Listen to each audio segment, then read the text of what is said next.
มือลูกโชงน่ะคือนี่น่ะกินแต่กล้วยต้มน้ำสวงเด้อว่าสองขึ้นทางเรือก็มีเด้อ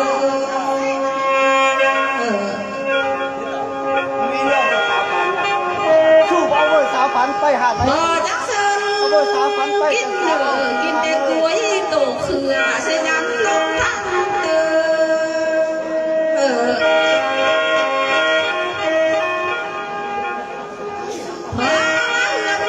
นี่น่ะ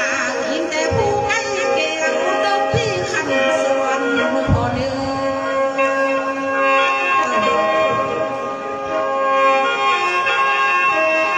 ไล่รักไก่โทนี่น่ะอยู่เมื่อพันเขาพอหน้ามันเยอะเท่าแม่ลูกนี่เลยเอา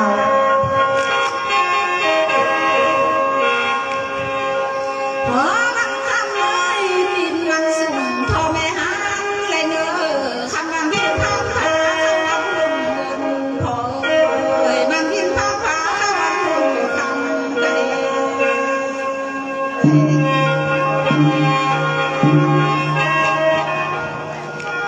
มื้อนี้พอสิกินไก่หน้าพอเอ้ยพอจักเสิร์นกินเด้อกินแต่ไก่สั่งพอเสิร์นเยอะ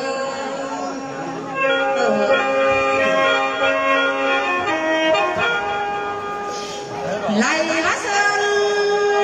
เสิร์นเด้อกินแต่ข้อแม่ไก่สั่งกันเด้อพอเอ้ยคันว่าสองลูกค้ามันต้องแลดูกันเด้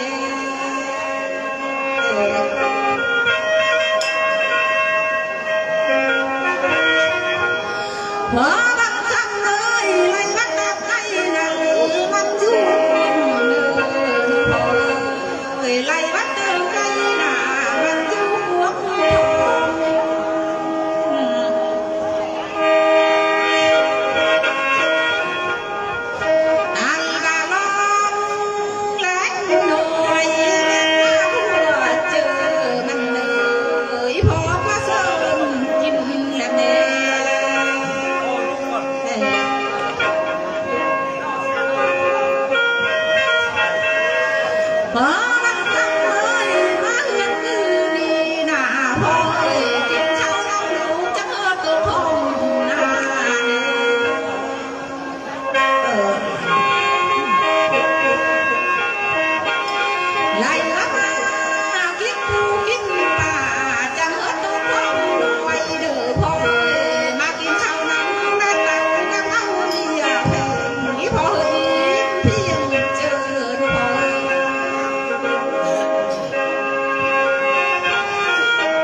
ม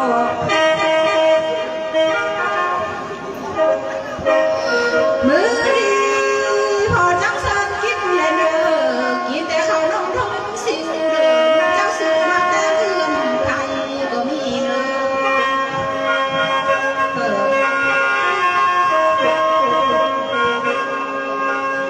หอมันทำเลยไม่ได้ขโมยผู้ดิบหลังสาวหลังสายเลยซื้อมาแต่เงินที่ยังที่เด้อ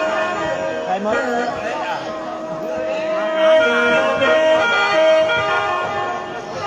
อันละซื้อกินเหลือทางเขาน้องเทียบกูซื้อมาแต่ร้านละคนละวันนา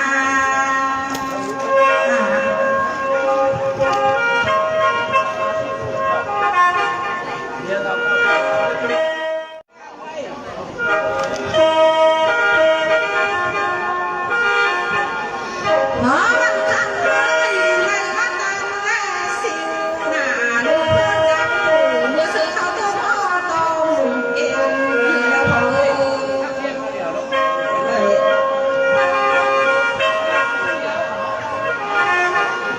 ไล่รักนี่นามีทั้งเจ้าแม่ไล่ลูกสาวสายเสื้อเขาอย่างหอต้องรวยเด้อเขาต้องสวยเขา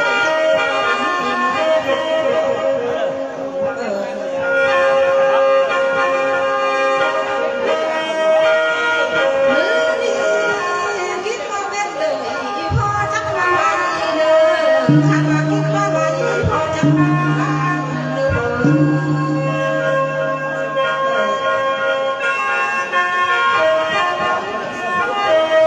หอมันทำเลยในละครนี่นาลูกพ่อลำนี่นาบ่สร้างโลกนี่ที่สะเทือนกันนี่เด้อ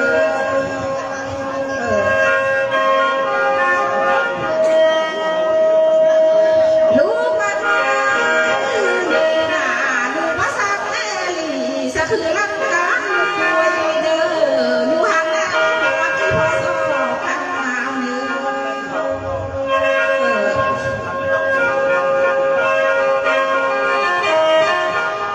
ลูกหักแด่ก็นักก็นาพอบังคับหาพอ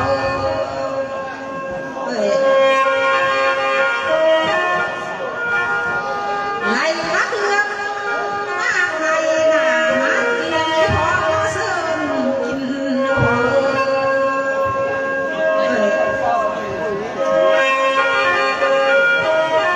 ลูกมามือนี้นาเป็นไว้มาเห็นสวนไข่ลูกมามือนี้นาแม่ก็ด้วยมาหอกสวงคำน้องเดือพอ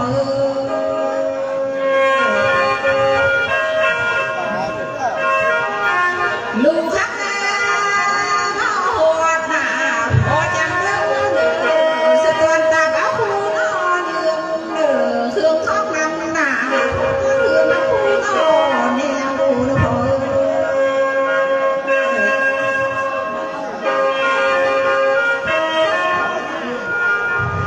ไล่มาทองกินนักหนามีลายสิ่งไหลแนวลูกสาวลูกเพื่อเอามาเสิร์ฟหน้าพ่อเอ้ย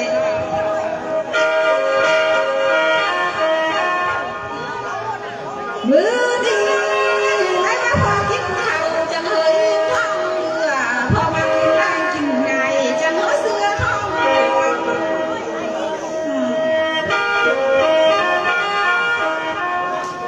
หอมากินข้าวแล้วดูหน้าตาไม่พอจะเคยเพียงเจอเนื้อพอเอ้ย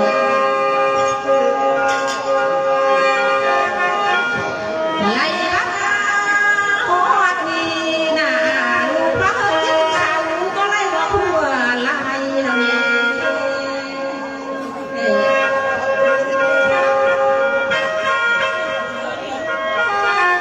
หอมันทำเลยรู้ไหมเนี่ยกินแลกกินไงก็ได้ทั่วถอย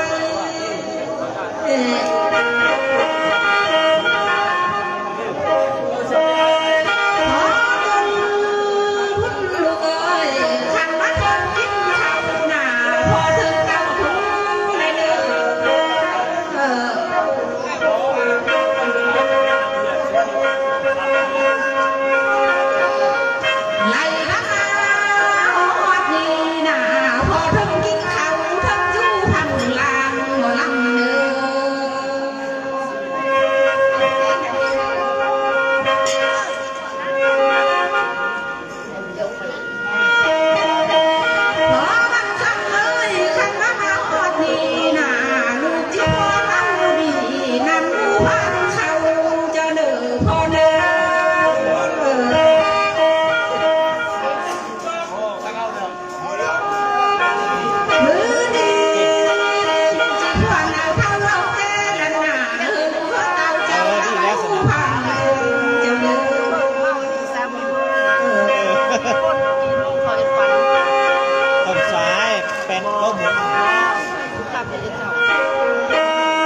เฮ็ดมุ้ง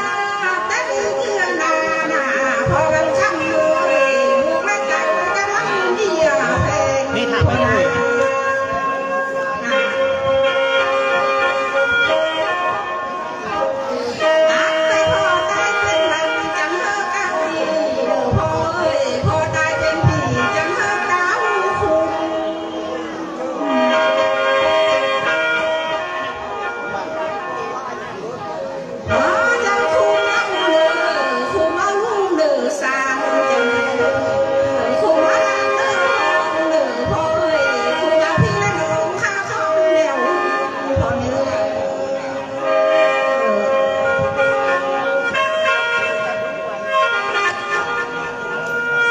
ไล่วัน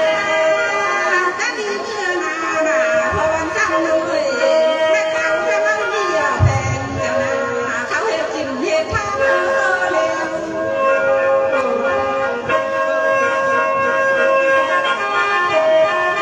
จ้าเจ้กันเป็นยังยังไรเดือพอเลยกันตั้งใจเขา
หรือบางครอบครัวเลยนั่นน่ะเขาทำธุรกิจเลยก็ไหลเงินไหล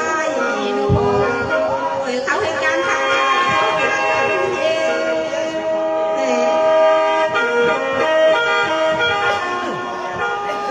ไหลบาลูอันพ่อน่ะเงินกี่โอยจะเธอว่าเต็มทุ่งลำเลย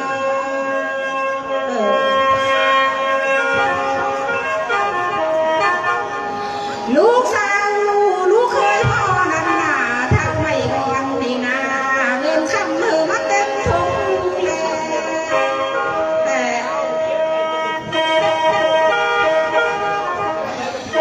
นาแต่ดี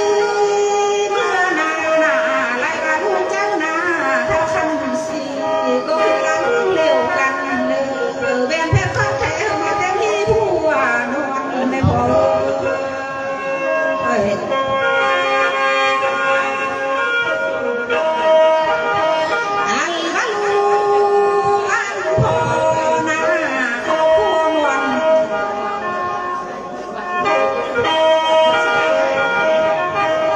ขอพวกมันสวรรค์นี่ก็คือรักเดียวกัน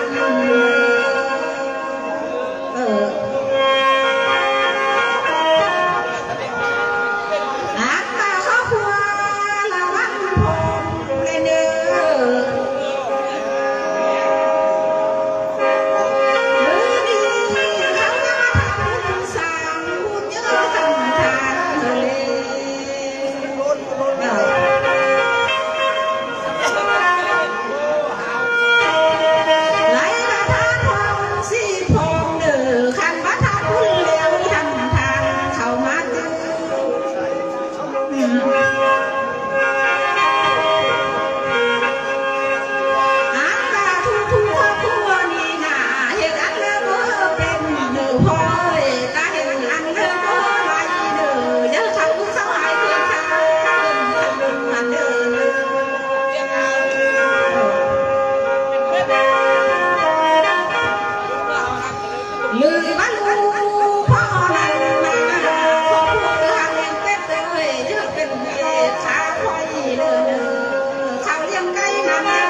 ไหลแบบกินข้าวอินแล้วนะพอจะกินน้ำต้องขอ เสียบอีหยัง นั่นเด้อ มันเสียบอีหยังนั่น จัง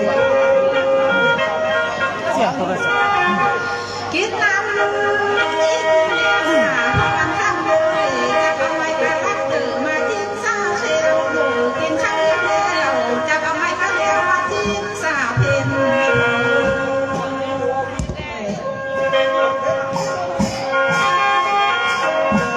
ขอตุ้งเลยขอจับเจ้าเอาหาขันลายมาเซ็ตเจ้าเสนอ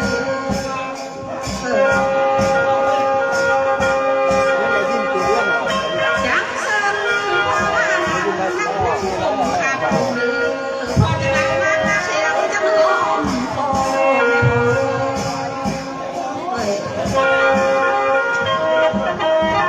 ไหลก็พอจะนั่งลีรอเดินไว้นั่งนั่งนอนเพื่อนสิบอกเล่าน้ำตาโอ้อันละน้อยนิ่มนั่นน่ะมอลำเท้าเพื่อนสิบอกกองพัน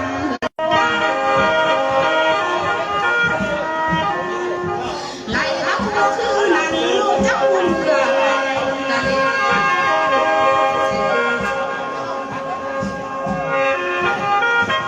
อันละจอมสุงนันล้านแทงเจ้าเมื่อแต่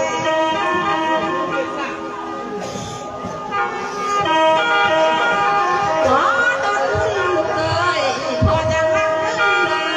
ไรละนิดน้ำเดิมคือพี่แม่ขับนี่เลยอาตาลังทางพอลำหน้ายังยังคือยังเราคอยใครแสนสีแค่ว่าตายเดียวเดินมีทางซ้ายและซ้ายที่ไม่เห็นหอมก็มีเลย